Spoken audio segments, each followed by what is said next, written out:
Hello guys, full time at the Emirates Stadium. Arsenal 1, Brighton 2. Really disappointing outcome for Arsenal. They needed to bounce back, pick up 3 points today, left with none. There was a bit of late drama, Aaron Ramsdale going up for a couple of corners. Martin Odegaard had put us back in the game, the long-range deflected goal. It felt like the stadium came to life in those minutes, the team came to life. But in truth, it wasn't an accurate reflection of the game, that period. Arsenal were poor today, and I think Mikel Arteta will reflect on some of the decisions he made in his team selection and have some regrets. I think in trying to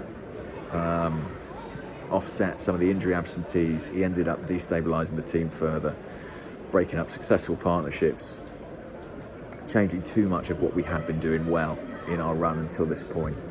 It leaves us in a very difficult position. I mean, I'll be honest with you guys, after we lost the Palace game, and maybe more so after we lost Tierney and Partey to what are clearly pretty serious injuries, I began to look down the table as well as up. And the reason being, I've always been a little bit sceptical about our top four chances, as you'll know, because of the depth of the squad, because of the age of the players, because of the difficulty of the running. And I consider, after the season we've had, finishing in the top six, that's better light, isn't it? But I thought you'd like to see the pitch, to be utterly essential. To not do that, having been pushing for the Champions League all season long, would be a travesty, really. We need it desperately. We want Champions League desperately. And you can feel that. The anguish is there in the players, in the fans, in those boos at full time. We want this so bad. And I think we fear it slipping through our fingers. But as bad as we want top four, we need European qualification. We need it. The project needs it. It's the next step. If we could leapfrog a step and go to the top four, great. We won't do it playing like we did today, no chance. But it's still plausible. Top six has to happen. And if we don't fix the problems in this team, the ones caused by the injuries, caused by the disruption, we are in trouble, because our fixture list is not kind. Games against United, games against Chelsea, Spurs, some teams fighting relegation. We got to steady this ship so that this season does not collapse. Sorry if that sounds alarmist or defeatist or overly negative, but that's how I see it. For me, it's always been about, we've got to get top six this season. If we get top four, it's a bonus. If we don't get top six from the position we're in, it's a disaster. It is a disaster. So we've got to steady this ship. What's the solution? I don't think it's Granit Xhaka at left back. That didn't work at all. I thought he was excellent in the second half when he was basically playing in midfield. That's where he's got to stay. I think they'll be doing everything they can to get Tomiyasu back and get Cedric over to left back. He clearly doesn't trust Tavares. If he did, he would have played today. We got a lot wrong today. Odegaard deeper, I don't think helped. We missed him creatively. We missed his pressing off the ball in the attacking third. We missed the partnership between Odegaard and Saka. There was too much distance between those players. They've been at the heart of everything good we've done. Lacazette was anonymous again.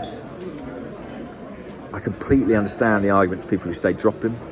The only thing I'd say is I'm not sure there is a viable alternative. I mean, if there was, he wouldn't be playing. That's a fact.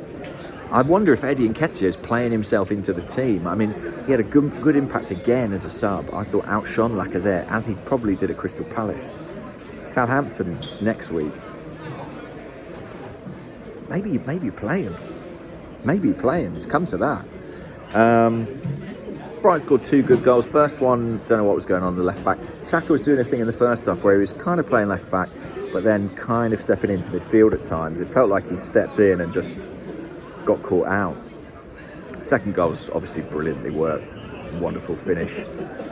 All three of Brighton's central midfield players were really impressive today, really athletic, really dominant in a way that we weren't. Second best physically, again, as we were at Palace.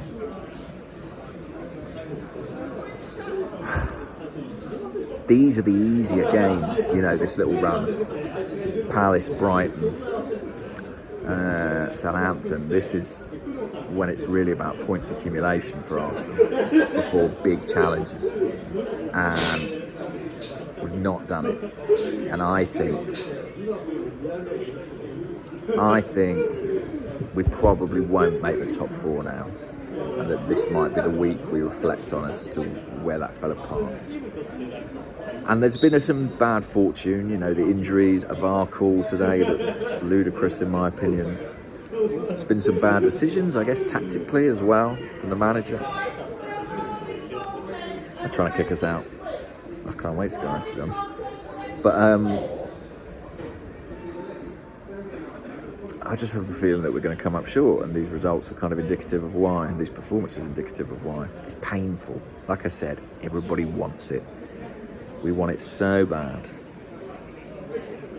But let's not lose sight of what we need, what we must do, the minimum requirement. Guys, can I ask you to do the sweep now? Right, I'm going. Bye.